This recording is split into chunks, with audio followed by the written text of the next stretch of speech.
આપ સર્વોને હેતપૂર્વક જય શ્રી સ્વામિનારાયણ।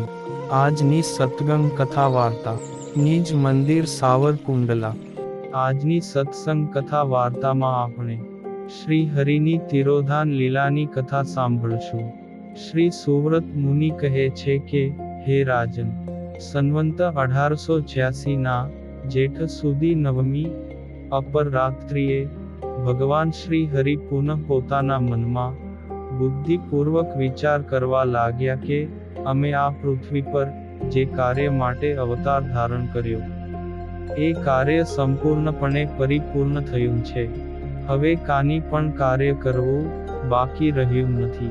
સર્વે અધાર્મિક તથા ધર્મ અને સાધુઓનો દ્રોહ કરનારા અસુર ગુરુઓ તથા અસુર રાજાઓનો અમે અમારા પ્રતાપથી પરાભવ કર્યો છે। વળી અધર્મ વંશથી ઉત્પન્ન થયેલા લોભ, ઈર્ષ્યા, કામ, ક્રોધાદિક દોષોને પણ સત્શાસ્ત્રના ઉપદેશ તથા અમારા પ્રગટ પ્રતાપથી અમારા આશ્રિત ભક્તજનોના મનમાંથી મૂળે સહિત ઉખેડી નાખ્યા છે। તેમજ ધર્મ વંશમાં ઉત્પન્ન થયેલા એવા સત્ય, અસ્તેય, બ્રહ્મચર્યાદિક ગુણોનું પૃથ્વી પર રહેલા અમારા આશ્રિત ભક્તજનોના હૃદયમાં સારી રીતે સ્થાપન કર્યું છે। તે જ રીતે સ્વધર્મ, જ્ઞાન, વૈરાગ્ય યુક્ત અને મહાત્મ્ય જ્ઞાને સહિત નવધા ભક્તિએ યુક્ત એવી ઉપાસના રીતિનું સર્વ મનુષ્યોના કલ્યાણને અર્થે સર્વ દિશાઓમાં ઘેર ઘેર અને વ્યક્તિ વ્યક્તિએ પ્રવર્તન કર્યું છે, જેનાથી સર્વ મનુષ્યોની મુક્તિ નિશ્ચય થશે।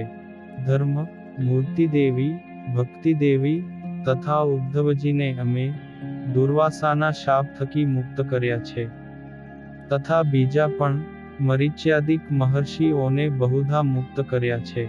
આ પૃથ્વી પર ઉપનિષદોની સમગ્ર બ્રહ્મવિદ્યા અને અનેક પ્રકારની અષ્ટાંગ યોગની કળાઓનું પ્રત્યેક વ્યક્તિમાં પ્રવર્તન કરેલું છે। તેમ અમે અહિંસામય યજ્ઞોની આ પૃથ્વી પર પ્રવૃત્તિ કરી છે। વળી આ પૃથ્વી પર દેવ, બ્રાહ્મણ, તીર્થ, 4 વેદ, સાચા સાધુ અને શ્રીમદ ભાગવતાદિક સત્શાસ્ત્રોની માન્યતા પ્રવર્તાવી છે। તેમજ કૌલાગમાદિક અસત્શાસ્ત્રોનું તથા નાસ્તિકોના મતોનું ખંડન કરીને આ લોકમાં સનાતન વૈદિક ધર્મનું સ્થાપન કરેલ છે। આ લોકમાં અમારા આશ્રિત જનોના સુખને માટે મંદિરો તૈયાર કરાવીને અમે શ્રી નર નારાયણ આદિક અમારી મૂર્તિઓની સ્થાપના કરેલી છે। ભક્તિ માર્ગની અખંડ પ્રવૃત્તિ રહે તે માટે ધર્મવંશી દ્વિજમાં આચાર્યપણાની સ્થાપના કરીને દીક્ષાવિધિનું પ્રવર્તન કર્યું છે। આ પૃથ્વી પર અમારા આશ્રિતોમાં સદાચાર પ્રવર્તાવવા માટે સર્વે શાસ્ત્રોના સારરૂપ શિક્ષાપત્રીનું અમે પ્રવર્તન કર્યું છે। અને નૈષ્ઠિક બ્રહ્મચારીઓ, ગૃહસ્થો, બંને પ્રકારની સ્ત્રીઓ, ત્યાગી સાધુઓ અને બીજા નાના મોટા સર્વે જનોના ધર્મોનું અમે સારી રીતે પ્રતિપાદન કર્યું છે। અમે સર્વે વ્રતો તથા ઉત્સવોનો સમગ્ર વિધિ પણ કહ્યો છે, અને અષ્ટાંગ યોગના સમગ્ર વિધિનું પણ નિરૂપણ કર્યું છે। કલિયુગને વિશે ભવિષ્યમાં થનારા જનોના ઉદ્ધારને માટે શતાનંદ મુનિ દ્વારા સત્સંગી જીવન ગ્રંથની રચના પણ કરાવી છે। તે ગ્રંથ પણ સમાપ્ત થવા આવ્યો છે, માત્ર તિરોધાન લીલાનું વર્ણન બાકી છે। આ પ્રમાણે અમારે જાતે જે કાર્ય કરવાના હતા તે સર્વે સંપૂર્ણ થયા। તેથી હવે અત્યારે જ પૃથ્વી પરથી અમે સ્વધામ ગમન કરશું। પરંતુ અત્યારે જ જો અમે અંતર્ધાન થઈ જઈશું તો અમારે વિશે અતિશય સ્નેહવાળા સર્વે અમારા આશ્રિત જનો એ જ ક્ષણે દેહ છોડી દેશે। એથી અમારો વિયોગ સહન કરવા માટે અસમર્થ એવા અમારા આશ્રિતોને શાંતિ થાય, અમારી પાછળ પોતપોતાનો દેહ કોઈ ન છોડે એવો ઉપાય કરીને પછીથી સર્વોત્કૃષ્ટ એવા અમારા અક્ષરધામમાં સીધાવીએ. હે રાજન, આ પ્રમાણે વિચાર કરીને ભગવાન શ્રી હરિ વર્ણિરાજ મુકુંદાનંદ બ્રહ્મચારીને મોકલીને દુર્ગપુરમાં હાજર રહેલા સર્વે આશ્રિતજનોને તત્કાળ બોલાવ્યા. તેમાં રામ પ્રતાપ અને ઈચ્છારામ બંને ભાઈઓ તત્કાળ શ્રી હરિની સમીપે આવ્યા. પોતપોતાની માતાઓ સુવાસિની તથા વરિયાળીની સાથે અયોધ્યા પ્રસાદજી તથા રઘુવીરજી પણ તત્કાળ આવ્યા. મુક્તાનંદ સ્વામી, ગોપાળાનંદ સ્વામી, નિત્યાનંદ સ્વામી, શુકાનંદ સ્વામી અને બ્રહ્માનંદ સ્વામી પણ તત્કાળ ત્યાં આવ્યા. વળી આનંદાનંદ સ્વામી, ભજનાનંદ સ્વામી, નિર્ગુણાનંદ સ્વામી આદિક અનેક મુખ્ય સંતો તથા અન્ય સર્વે સંતો તત્કાળ શ્રી હરિની સમીપે પધાર્યા. ગૃહસ્થ ભક્તોમાં દીનાનાથ ભટ્ટ આદિક બ્રાહ્મણો, સોમલા ખાચર, સુરા ખાચર, દાદા ખાચર અને નાજા જોગિયા આદિક અનેક ક્ષત્રિય ભક્તજનો પણ તત્કાળ ત્યાં આવ્યા. રતનજી, મિયાનજી, ભગુજી આદિક પાર્ષદો પણ તત્કાળ ત્યાં આવ્યા. તેવી જ રીતે જયાબા અને લલિતાબા આદિક અનેક સ્ત્રી ભક્તો પણ તત્કાળ ત્યાં આવ્યા.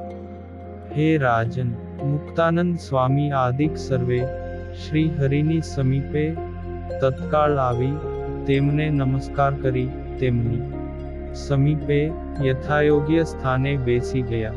તે સમયે ભગવાન શ્રી હરિ સર્વે પ્રત્યે કહેવા લાગ્યા કે હે સંતો ભક્તો, તમે સર્વે અમારું સત્ય વચન સાંભળો. અમે સ્વેચ્છાએ મનુષ્યાકૃતિ ધારીને આવેલા સાક્ષાત પરમેશ્વર છીએ એ તમે નક્કી જાણો. અમે જે કાર્યો કરવા માટે મનુષ્ય યોનિમાં અવતાર ધારણ કર્યો તે સર્વે કાર્ય અમે પૂર્ણ કરી લીધા છે. હવે કોઈ કાર્ય કરવું બાકી રહ્યું નથી એ નક્કી વાત છે. એથી અમે અમારા ધામમાં જશું. તેથી તમે સર્વે ક્ષુદ્ર જીવોની જેમ અમારી પાછળ શોક ન કરશો.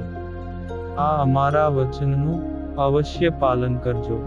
સુવ્રત મુનિ કહે છે કે હે રાજન, ઉપરોક્ત વજ્રઘાત સમાન ભગવાન શ્રી હરિનું વચન સાંભળીને સર્વે મેઘ વર્ષાની જેમ અશ્રુઓ વહેડાવતા ઊંચે સાદે રડવા લાગ્યા. ને અત્યંત આકુળ વ્યાકુળ થવાથી એ જ ક્ષણે પૃથ્વી પર ઢળી પડ્યા. તેમાંથી કોઈ સંતો ભક્તો મૂર્છા પામી ગયા, કોઈ સમાધિમાં લીન થઈ ગયા, તો કોઈ સંતો ભક્તોના નેત્રોમાંથી રુધિરના બિંદુઓ ટપકવા લાગ્યા. સર્વે ભક્તજનો અત્યંત વિલાપ કરવા લાગ્યા ને બેહોશ થઈ કહેવા લાગ્યા કે હે શ્રી હરિ, અમને તમારી સાથે લઈ જાઓ, અમને તમારી સાથે લઈ જાઓ. હે રાજન, સંતો ભક્તોની આવી પરિસ્થિતિ જોઈને ભગવાન શ્રી હરિ પોતાના હૃદયમાં ચિંતા કરવા લાગ્યા કે આ ભક્તજનો અમારો વિયોગ સહન નહીં કરી શકવાથી નક્કી પ્રાણનો ત્યાગ કરશે. માટે આ પૃથ્વી પર અમારા આશ્રિત સિવાયના મનુષ્યોના કલ્યાણ માટે અને અમે સ્થાપન કરેલા ઉદ્ધવ સંપ્રદાયના ધર્મ માર્ગની પ્રવૃત્તિ માટે આ સર્વે સંતો ભક્તોને અહીં પૃથ્વી પર રાખવા એ જ યોગ્ય છે, પણ અમારી સાથે ધામમાં લઈ જવા યોગ્ય નથી.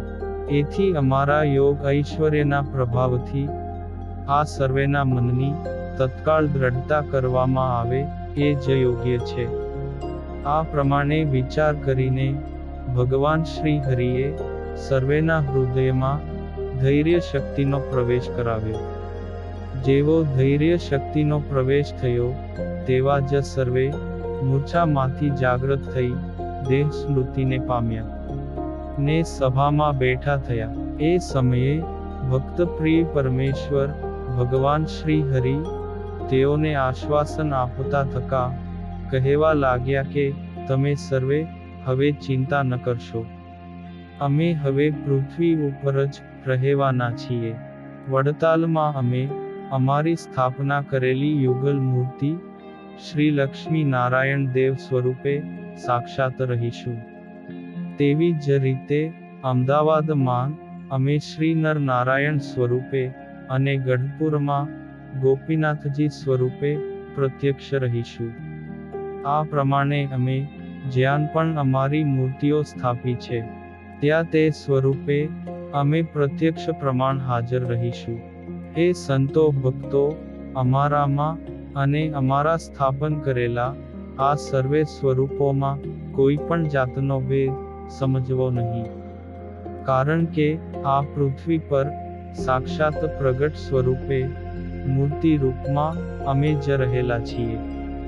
અને એ મૂર્તિ સ્વરૂપમાં અમારી સેવા પૂજા કરનારાને અમે અમારું પ્રત્યક્ષ દર્શન આપવાના જ છીએ. એ મૂર્તિઓ અત્યારે પણ પ્રત્યક્ષ પ્રમાણની જેમ જ વર્તી રહી છે. એ મૂર્તિઓનું સેવન એ પ્રત્યક્ષ પ્રમાણ અમારું સેવન છે એમ તમે નક્કી જાણજો.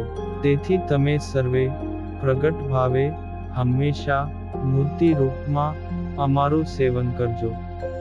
તેવી જ રીતે અમારી આગળ બેઠેલા આ અયોધ્યા પ્રસાદજી અને રઘુવીરજીને અમે તમારા સૌના ગુરુ સ્થાને બેસાડ્યા છે. એથી તમે તેમને યથાયોગ્ય અમારા સ્વરૂપે જ માનજો.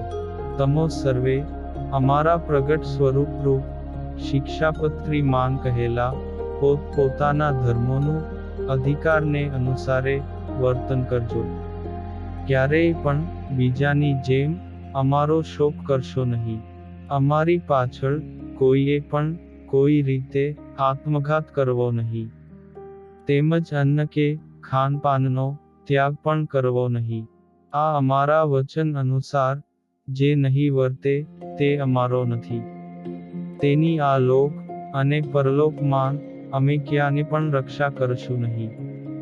સુવ્રત મુનિ કહે છે કે, હે રાજન, આ પ્રમાણે ભગવાન શ્રી હરિના વચનો સાંભળીને આંખમાંથી અશ્રુ વહેવડાવી રહેલા તે સર્વે ભગવાન શ્રી હરિની આવા પ્રકારની જ ઈચ્છા છે. અને આપણ સૌને એમ જ વર્તવું જોઈએ એમ જાણીને ઊભા થયા. નમસ્કાર કરીને શ્રી હરિના વચનો મસ્તકે ધારણ કર્યા. ત્યાર પછી સર્વે સંતો ભક્તો ભગવાન શ્રી હરિને પ્રણામ કરીને બે હાથ જોડી કહેવા લાગ્યા કે, હે ભગવાન, અમારું મન એક તમારા ચરણ કમળમાં જ સદા સ્થિર રહે. હે પ્રભુ, અમે જીવ બુદ્ધિથી ક્યારેક જાણે અજાણે તમારા અપરાધ કર્યા હોય તે સર્વે અપરાધ ક્ષમા કરજો. અમે જ્યારે પણ આપનું ધ્યાન કરીએ ત્યારે કૃપા કરીને તમારું પ્રત્યક્ષ દર્શન દેજો. તમારી એકાંતિકી ભક્તિમાં વિઘ્ન કરનારી કુમતિ અમને ક્યારેય ન સૂઝે, તથા વિષમ દેશ કાળાદિક ના યોગથી ક્યારેય પણ એ ભક્તિમાં વિઘ્ન ન થાય એવી કૃપા કરજો. હે પ્રભુ, તમે અમને જલ્દીથી તમારી સમીપે તેડી જજો. અમારે તમારા જ એક ચરણ કમળનો આશ્રય છે. તેથી આ પ્રમાણે પ્રાર્થના કરીએ છીએ. હે રાજન, આ પ્રમાણે સર્વ ભક્તજનોના પ્રાર્થના રૂપી વચનો સાંભળીને ભગવાન શ્રી હરિ તેઓને અભય વરદાન આપતા કહેવા લાગ્યા કે, તમે જે માગ્યું છે તે પ્રમાણે જ થશે. હવે અમે આહ્નિક વિધિ કરીએ છીએ. તમે સર્વે હવે તમારા સ્થાનકે જાઓ.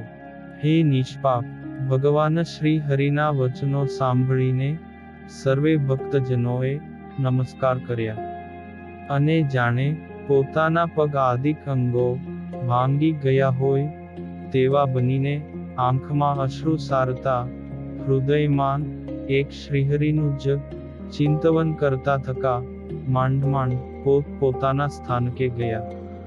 સુવ્રત મુનિ કહે છે કે, હે રાજન, તે સમયે પૃથ્વી ઉપર અનેક પ્રકારના ઉત્પાતો થવા લાગ્યા. તીક્ષ્ણ સ્પર્શવાળો વાયુ અતિ તીવ્ર વેગથી વાવા લાગ્યો, જેનાથી અનેક વૃક્ષો પૃથ્વી ઉપર પડવા લાગ્યા. અગ્નિ પોતાની જ્વાળાઓથી જાણે સમગ્ર આકાશને ગ્રસી લેતો હોય તેમ અનેક ગામોને ચો તરફથી બાળવા લાગ્યો. અર્થાત પૃથ્વીના તળિયાથી ઉપર આકાશ પર્યંત જાણે અગ્નિની જ્વાળાઓ બળતી હોય તેવી ભીષણ ગરમી પડવા લાગી. આકાશમાં વજ્રપાતના ધ્વનિ થવા લાગ્યા. પૃથ્વી ઉપર ઉલ્કાપાતો થવા લાગ્યા. કોઈ સ્થળે તો પાષાણની વૃષ્ટિ પણ થઈ, કોઈ સ્થળે રુધિરની વૃષ્ટિ થઈ. એ અવસરે મનુષ્યોના હૃદયમાં એકાએક ત્રાસ ઉત્પન્ન થયો. સાધુઓના મન પણ એ જ ક્ષણે ઉદ્વેગથી ઘેરાયા. આકાશમાં ગ્રીષ્મકાળનો સૂર્ય પણ હવે નિસ્તેજ થયો. ભાવિ અપ્રિય થવાનું સૂચન કરનારા ચિહ્નોથી ભક્તજનોના ડાબા અંગો ફરકવા લાગ્યા અને સ્ત્રીઓના જમણા અંગો ફરકવા લાગ્યા. આવા એકાએક ઉત્પન્ન થયેલા ઉત્પાતોને જોઈને તેને જાણનારા પુરુષો આ સર્વે ભગવાન શ્રી હરિના અંતર્ધાનના નિમિત્તને સૂચવનારા ઉત્પાતો છે તેમ માનવા લાગ્યા. હે રાજન, સંવંત 1886ના જેઠ સુધી 10મી ને દિવસે પ્રાતઃકાળે ભગવાન શ્રી હરિએ સ્નાન કરીને આહ્નિક વિધિ પૂર્ણ કરી. બ્રાહ્મણોને ગાય આદિકના દાનો આપ્યા. ત્યારબાદ પુનઃ સ્નાન વિધિ કરીને ધોયેલા પવિત્ર શ્વેત વસ્ત્રો પરિધાન કર્યા. ભાલમાં ઉર્ધ્વપુંડ્ર તિલક ધારણ કર્યું અને ગાયના છાણથી લીંપેલી પૃથ્વી પર દર્ભ અને તલને પધરાવીને એ પવિત્ર ભૂમિ ઉપર શ્રી હરિ સિદ્ધાસન વાળીને બિરાજિત થયા. નાસિકાના અગ્રભાગે દ્રષ્ટિને સ્થિર કરી પોતાના મહાપ્રતાપનો આવિષ્કાર કરીને પોતાના સ્વરૂપમાંથી અદર્શનીય મહાતેજ પ્રગટ કરીને સ્વસ્વરૂપનું ધ્યાન કરવા લાગ્યા. એ સમયે ગોપાળાનંદ સ્વામી, નિત્યાનંદ સ્વામી, ભજનાનંદ સ્વામી અને શુકાનંદ સ્વામી આદિક સંતો ભગવાન શ્રી હરિના સાનિધ્યમાં જ હાથ જોડીને ઊભા હતા. હે રાજન, તે જ સમયે આકાશ માર્ગેથી ભગવાન શ્રી હરિના અક્ષરધામમાંથી પધારેલા પાર્ષદો તથા બ્રહ્માદિક દેવતાઓના 3 કરોડો વિમાનોની એકાએક હારમાળા સર્જાઈ અનેક સંતો ભક્તોને તેના દિવ્ય દર્શન થયા. દિવ્ય અક્ષરધામમાંથી પધારેલા અક્ષર મુક્તોએ દિવ્ય ચંદન, પુષ્પ અને વસ્ત્ર અલંકારાદિક દિવ્ય ઉપચારોથી ભગવાન શ્રી હરિની પૂજા કરી અને ધામમાં પધારવાની સ્તુતિ કરી. તે સમયે ભગવાન શ્રી હરિ તેઓની સાથે સંવંત 1886ના જેઠ સુધી 10મીના દિવસે આ લોકમાંથી અંતર્ધાન થઈને સ્વધામમાં પધાર્યા. પોતાના માર્ગમાંથી પસાર થઈ રહેલા ભગવાન શ્રી હરિની અતિ ઉત્સાહપૂર્વક મહા ઉપચારોથી પૂજા કરીને બ્રહ્માદિક દેવોને મહાન ઉત્સવ થયો અને તેઓ દુંદુબી આદિક વાજિંત્રોનો મહાધ્વનિ કરવા લાગ્યા. હે રાજન, ભગવાન શ્રી હરિનું પૂજન કરી રહેલા બ્રહ્માદિક દેવતાઓએ વધાવેલા ચંદનના બિંદુઓ અને પુષ્પોની પૃથ્વી ઉપર વૃષ્ટિ થઈ અને તે પદાર્થો પૃથ્વી ઉપર ક્યાંક પડેલા દેખાયા. બ્રહ્માદિક દેવતાઓએ પ્રથમ અતિશય ઉજ્જવળ અને ઘાટા મહાતેજનો પુંજ નિહાળ્યો અને ત્યાર પછી તત્કાળ તેઓની દ્રષ્ટિ આગળથી ભગવાન શ્રી હરિ અક્ષર મુક્તો સહિત અદૃશ્ય થઈ ગયા. ભગવાન શ્રી હરિના સ્વરૂપમાંથી અતિશય તેજપુંજ નીકળતો હોવાથી કોઈ પણ જોઈ શકતું ન હતું. પછી જેમ વીજળી અદૃશ્ય થાય અથવા દીવાની જ્યોત જેમ અદૃશ્ય થાય તેમ મનુષ્યોથી પણ જોઈ શકાયું નહીં, તેમ ભગવાન શ્રી હરિના સ્વધામ ગમનને કોઈ જાણી શક્યું નહીં. તે જ શાંત થયું. તે સમયે ભગવાન શ્રી હરિની સમીપે રહેલા નિત્યાનંદ સ્વામી આદિક સંતો ભગવાન શ્રી હરિની મૂર્તિના જ દર્શન માત્ર પામીને અતિશય વિસ્મય પામ્યા.